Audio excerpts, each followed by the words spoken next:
Anxiety and OCD love to lie to you. I'm going to tell you why it lies, and how to beat it at its own game. Stay tuned. That's what's up next.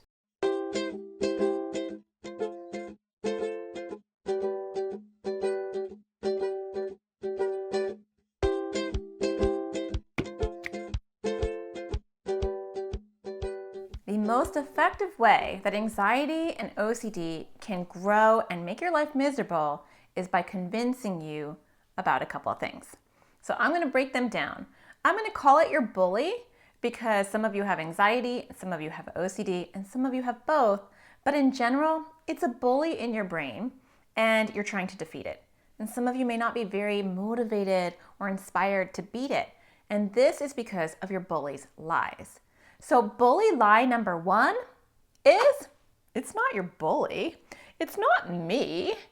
It's just a regular problem. It's not me. It's just a regular quirk. It's not me. It's just something that some people do. Your bully will convince you that it's not anxiety or OCD, but either it's normal, it's part of you, or really, it's not that big of a deal. Bully lie number two is everybody is super annoying. So bully lie number two is that it's us against them. It's me and you, me and your bully, against your mom, your dad, your therapist, your teachers. These people are completely annoying. Why do they keep bothering us, meaning you and your bully? Why do they keep telling us what to do? Your bully will get you on its team. It will make you see an us and them view of life. You and your bully against your parents, your therapist, anyone who's trying to get you to do things that you and your bully don't want to do. Bully lie number three is you'll grow out of this problem. This is just a stage. You're afraid right now, but that's just because you're young. When you get older, there's no way you're going to have these problems. This is a temporary issue, not a long-term issue. Lie. So to recap, your bully will lie to you in three ways. One, this is totally not your anxiety. This completely is not OCD. What is everybody talking about? Two, hey, just listen to me.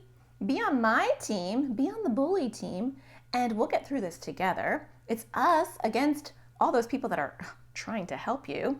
And three, this is a phase. This isn't really that big of a deal. Why is everybody blowing this out of proportion? This will pass. No. Now, I'll tell you why it's really important for you to not listen to those lies. Because if you listen to all of those lies, guess what's going to happen? You're not going to want to work on any of your issues. You're not going to work on beating your bully because you're on the bully's team. And if you're on the bully's team, guess what's going to happen? You're going to feed the bully. And when you feed the bully by doing what the bully wants, avoiding what the bully wants you to avoid, and listening to the bully in general, the bully grows bigger. You feed the bully every time you listen to it.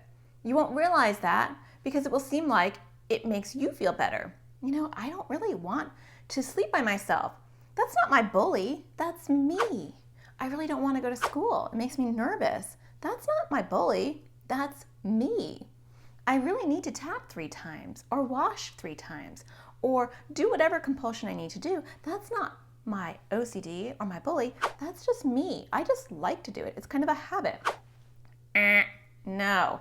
When you and your bully are right there together and you're not 2 separate things, you and your bully are going to live together forever. Do you really want to live with your bully forever?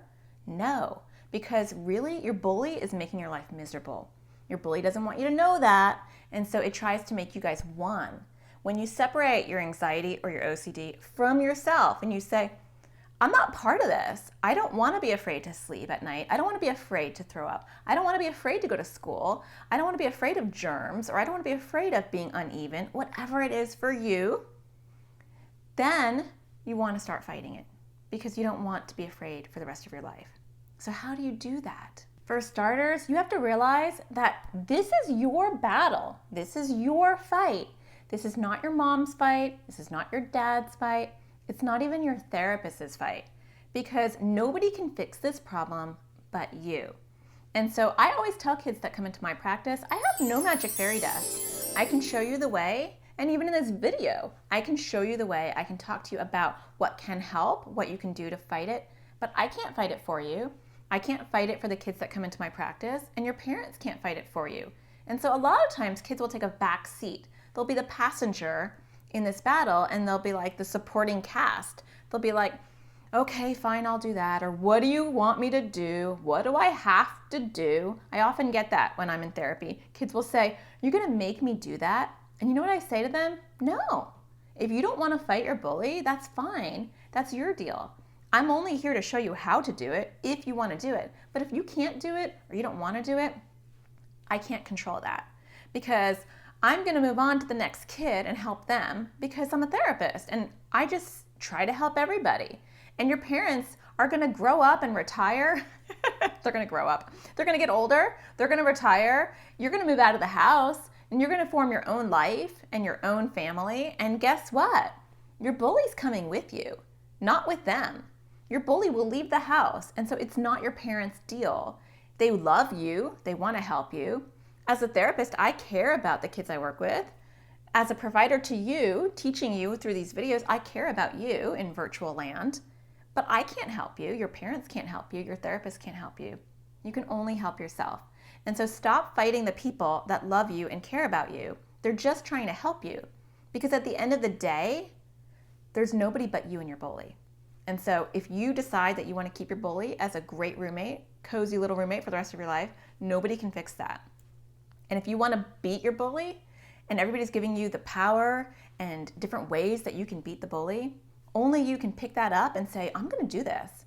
I'm gonna beat my bully because I'm so sick of being scared all the time. I'm so sick of having to do things that I don't even wanna do that are completely wasting my time. So how are you gonna do that? Beating anxiety and OCD is not gonna happen overnight. And so don't beat yourself up if you can't do the big things. That's okay. The only thing that you need to do to get on your own team and to not believe the bully's lies is to recognize what is anxiety and what is OCD and realize that you are in a battle. And so every time your bully is telling you to do something or avoid something, you call it out. You can do that. That's the very least that you can do, is you can call it out and say, I don't want to do that, but you know why? It's totally because of my anxiety. Or I need to do that. You know why? This is an OCD compulsion. Calling it out is a great first step because a lot of times it turns into a habit. One, you deny it, so you're like, this isn't my anxiety or OCD. Or you don't even register it. You're so used to doing these things or avoiding these things that you do them automatically. So every time you're confronted with an anxious thought or a need to do something, you want to call it out and say, this is my anxiety or this is my OCD. And after that, you want to say, what small little step can I do in the opposite direction of my bully?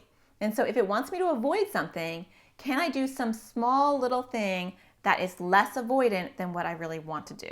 So if I'm afraid of something, can I do a small little baby step towards it and then call it a day and say, you know what, I did something more than nothing, which is better than completely avoiding.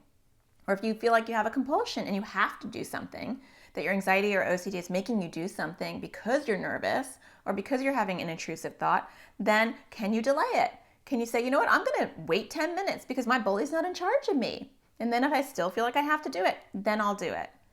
This video isn't really specific to OCD or to anxiety. It's just to motivate you to realize in general that nobody's gonna fight this for you, that your OCD and anxiety often lie to you, partner with you, and make the enemy everybody around you that's actually trying to help. I see this in my therapy practice all the time. When kids don't want to talk about their anxiety or OCD, they get really anxious. And they'll say, if I talk about it, it's going to get worse. And I say, that's a lie. Welcome to the world of lies that your anxiety and OCD have been feeding you. Are they delicious? I hope so, because they're ruining everything. So my biggest message for you today is don't eat the bully lies. They look delicious, they might even taste delicious, but they're really not good for you. So I hope that you start to call out your anxiety and call out your OCD. Support the people that are supporting you and stop lashing out because they're just there trying to help. If they're not helping in the right ways, communicate that. Tell them, you know what, I got this. This is my battle. and I'm going to do it in my own way, in my own time. But I am going to start fighting. That would be awesome. Until next time, I hope you're enjoying my videos, and there'll be a new one on Thursday. I hope you find the sparkle in everything you do. Take care.